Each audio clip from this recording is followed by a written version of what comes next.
nothing normal at the Fringe Church. If they got the balls, come and see. Come and see what Fringe Church is really like. Fringe Church. I love Fringe Church. Awesome. It's a family atmosphere. How long have you been coming here? Over 3 years, I think. Yeah, brilliant. Yep.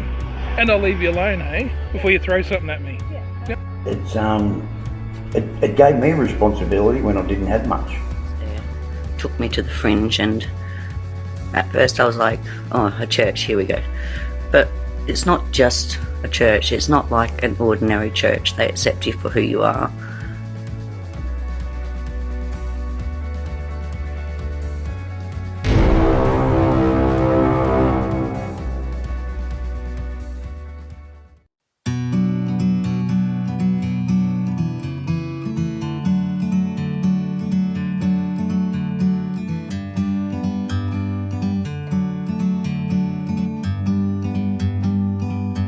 Like a bird on a tree, I'm just sitting here. I got time, it's clear to see. From up here, the world seems small. We can sit together.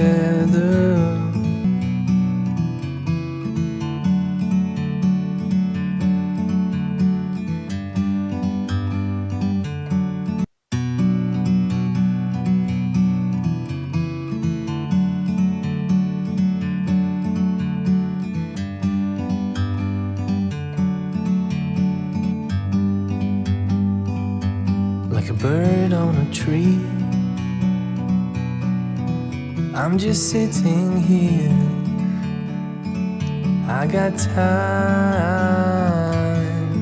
it's clear to see. From up here, the world seems small. We can sit together. Look, it's not so much for Fringe, it's for the church in general. I am completely convinced that church in Australia has no idea how to make disciples. We confuse Bible study for discipleship. And we have very biblically literate people who have no idea how to love people and how to actually put stuff like grace, forgiveness, hope, holiness, morality on the ground in a way that people who are desperate to repent. I mean, how many times at Fringe has someone walked in, and literally one recently walked in, sat down and said, can you fix me? and the reaction we get is, do you really believe that I could be a person of quality? These people so badly want a new way of living. There are so few Christians who know just how to sit there and make that happen. The stakes are unbelievable for us and others who are prepared to unlearn our religion to find the kingdom of God. I hope that makes sense. The Fringe Church has the chance and the ability to make real impact into the way our government actually needs to spend its money. With the mental ill health in Australia spiralling out of control, with 20% of Australians that will suffer with poor mental ill health. Mental ill health is no joke. The mental ill health cost to Australia is $500 million every single day. With 65,300 people will attempt to take their own lives.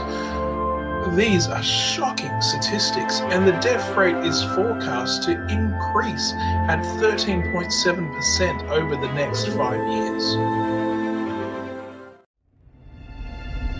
Bloody marvellous.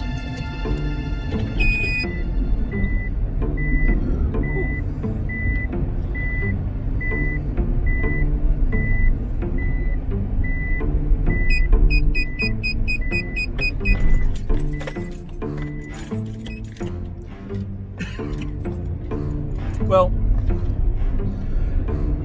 it's another day at the Fringe Church, and we're off. At the moment, I'm I'm heading down to one of the psych wards to see one of the guys who's being held over at the moment. And I guess what I wanted to briefly talk about, if I could, so mental health is a real problem in Queensland and Australia, and it seems to only be getting worse. There's an absolute fortune which is spent on mental health issues, and particularly we don't really deal with mental health issues until it's very visible. You know, there was a famous author once wrote a book called The Invisible Man, and a lot of today's society seems like that. The Invisible Man was only noticed by the chaos which happened around him and never by the man himself. And a lot of today's society can be like that, where we don't see things until it's too late, until it's been a catalyst for some tragic change or tragic loss or some really big problem in society or with those people. At Fringe, we deem to build a relationship where we can see those things coming. We focus on them. We know what it's like to be living in that sort of situation, and we support you 110%, and we do everything we can to get you the best help and the best facilities we can. But we tend to wait for the governments to make change, to come up with the right policy. But the problem is that the policies are never going to come. But while these people are invisible, while the problems are invisible, when they only see the crisis, when they only see the damage which is done and not the person themselves, how will things ever change? And governments do the best they can, but the system is really, in many ways, it's kind of flawed, purely because they respond to popular opinion. They respond to the popular vote. So things like people on the fringes of society are never going to change unless the popular opinion, the popular view, the view of society has for people on the fringes change. And until that happens, there's no point looking at government for policy, looking at government for support or programs which are going to change these things. There was the theologian G.K. Chesterton, who wrote a wonderful paper called The Medical Mistake. And this explains it really well. And what it is he talks about, if you go into a hospital with a sore leg, there's no way in some sort of exotic, creative kind of way that they're going to sew on another leg. You're not going to come out with an extra leg. They might amputate your leg, but you're never going to come out with a third leg. Reason being is because we know what a healthy human looks like. Everyone can agree on what a healthy human looks like. But when it comes to social issues, we don't know.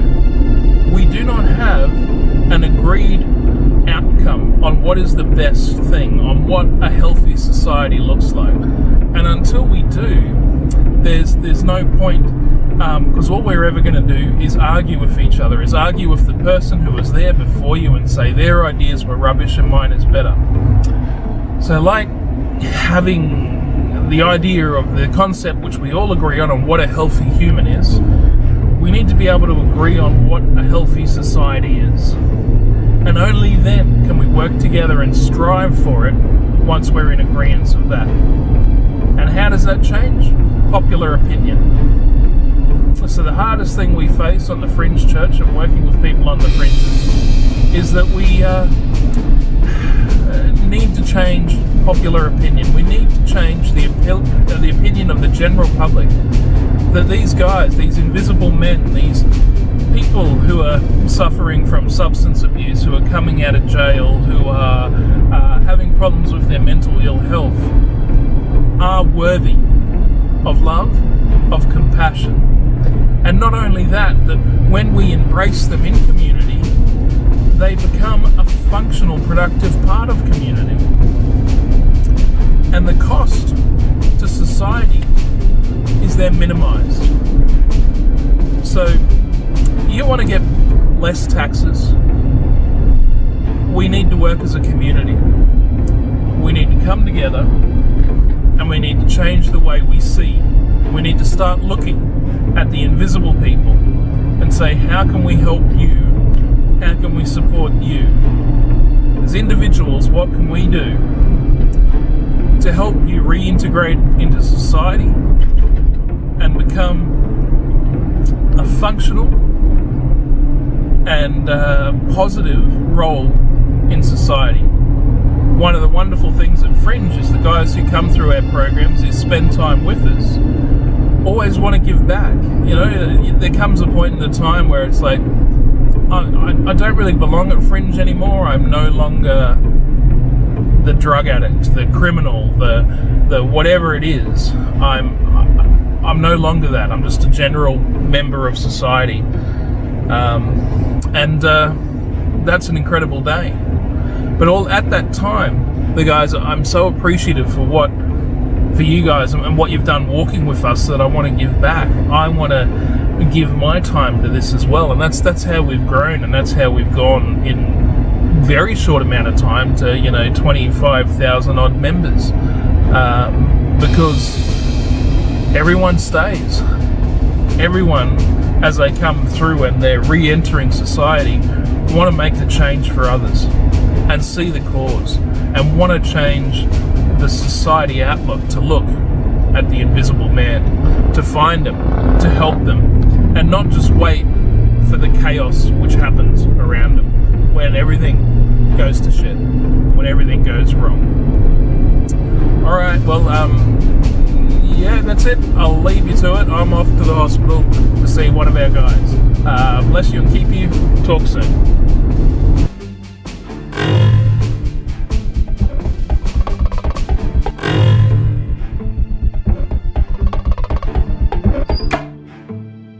Well, I've been carefree. I'm 50 years old, so 49 years of my life I just didn't care about other people's feelings or emotions or anything. It was all just me. And yeah, since giving my heart to the Lord and sort of joining up with Fringe, I've got a purpose, and they would look at us like, what are they, a bunch of misfits sort of up to, you know? Yep. But that's just how society's treated me all my life, so. Yeah, beautiful.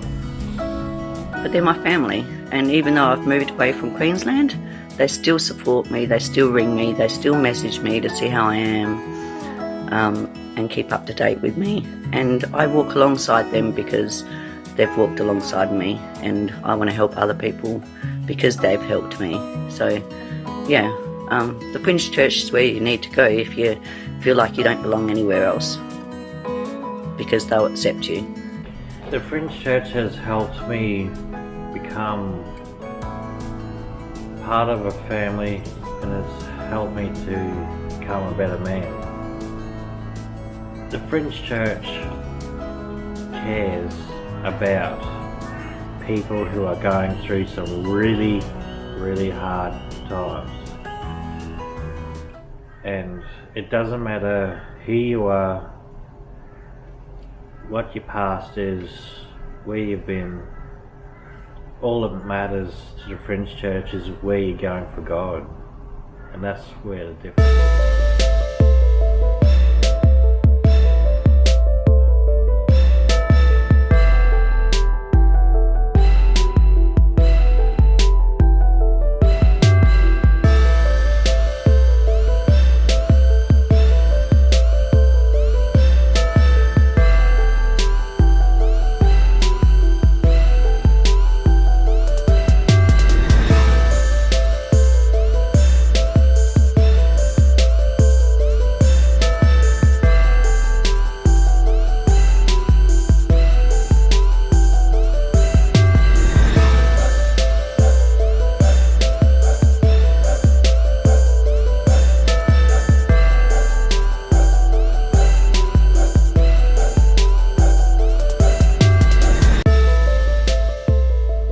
common narrative of the guys coming out of prison is in the first couple of days, the pressures and the horrors that they face when they're trying to reintegrate into society. But put yourself in their shoes for a moment.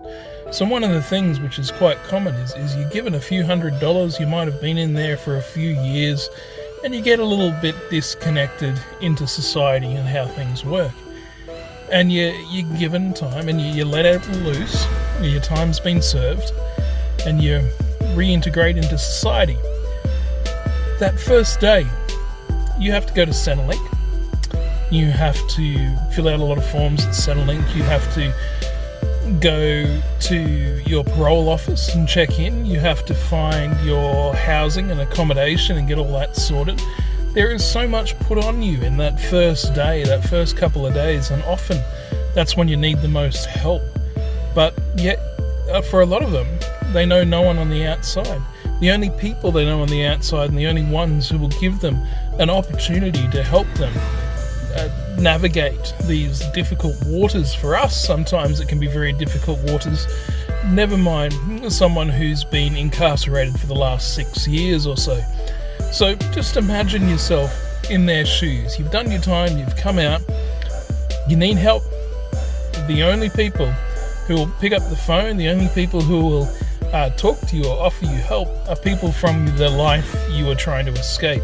The people from that criminal element, the drug element, the whatever it is. But the people from your old life are the only ones who are there, who will reach out and help.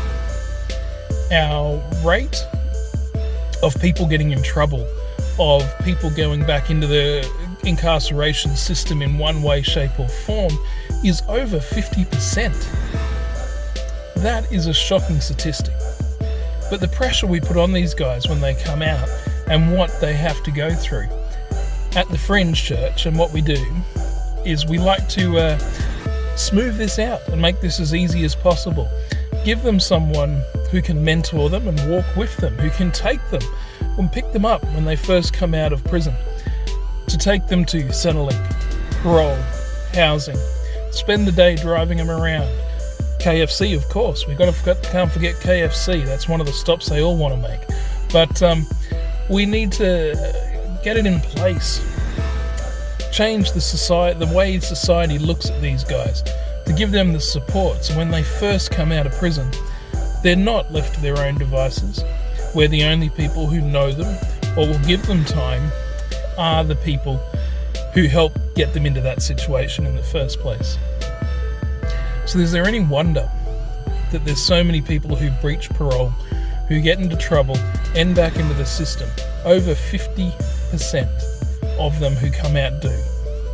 Through the Fringe and through what we've done, I think we've seen one guy go back in the 6 odd years we've been doing this.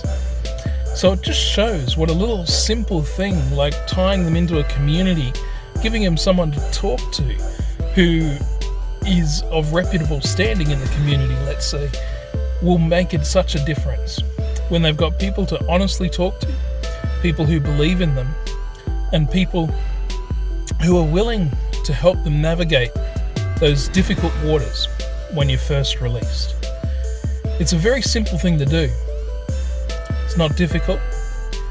And we offer training through friends of ours who were psychologists, who've done up all these training packages, who can help us know what questions to ask, what not to ask, how to keep safe, how to avoid difficult situations while we pick up those guys and drive them around. We've never had any incidents, but we are prepared for them. And the difference it makes to society when these guys come out and can reintegrate comfortably and know that they've got support, that they've got people around them who care and will help them navigate, will walk with them, and the outcome is so much better on all of Australia and all of us in the community when we can get good integration back into society. Something to think about. What would you do? A couple of $100, didn't know anyone, didn't know how to navigate the system, and you're thrown out and expected to get all that done in 24 hours. Pretty daunting task. We hear the occasional horror story of someone getting thrown out after dark, so their paperwork's been processed and they can't stay in prison because that would be illegal incarceration, so the prison system gets stuck and has to put them out. So imagine being your first night out of prison and you don't even have anywhere to go and you end up having to sleep on the streets. This is a system where we've got a lot of problems. There's a lot of holes and a lot of gaps. And at the Fringe Church, we're trying our best to fill them wherever we can. By doing simple things like building community, picking up the guys when they come out, and taking them to where they need to be, and introducing them to a few people who can help support them along the way. Just to be there for conversation. And it's making the world a difference in those guys, and in turn, to Australia and to the community at large.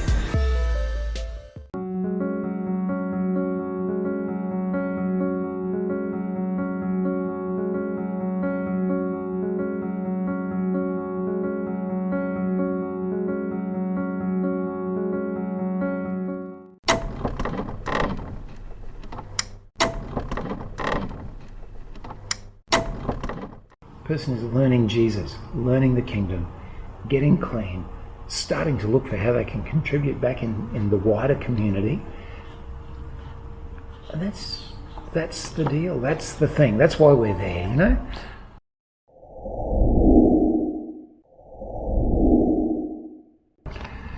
The destructive pride is when you're stuck out there in your addiction, your violence, your loneliness, the appalling damage your parents did to you, the threat you're under, the financial mess, the reputational mess, whatever it is, and you're sitting there thinking, I'll find a way. That word I is the problem, and that's pride. And frankly, the gospel starts with the recognition, we're screwed. It's completely screwed. And that's the freedom, is to sit down. I mean, at Fringe we have a thing sometimes, a bit of a test we put on new people. You know, the question is, do you know you're a dickhead? And the wrong answer is, what? You can't ask me that. You know, the correct answer is, oh yeah, you know. And it's when we can do that and start to actually form a brotherhood and a sisterhood and love on one another, stuff changes. I mean, the Bible bangs on about love all the time. Why? Because love covers a multitude of screw-ups. Another term for hallelujah. That I got that. Shut up. we hear some interesting religious phraseology at Fringe, and yes, we won't go there on video. No. What are you looking forward to in the future with the church? I'm looking forward to having my own fringe cell one day, and to keep promoting the need for people that need help, the need for this church, the church that shouldn't have to exist. The Fringe Church is where you need to go if you feel like you don't belong anywhere else, because they'll accept you. Okay, love you all. Bye. Come check us out. We're a lot different to other churches.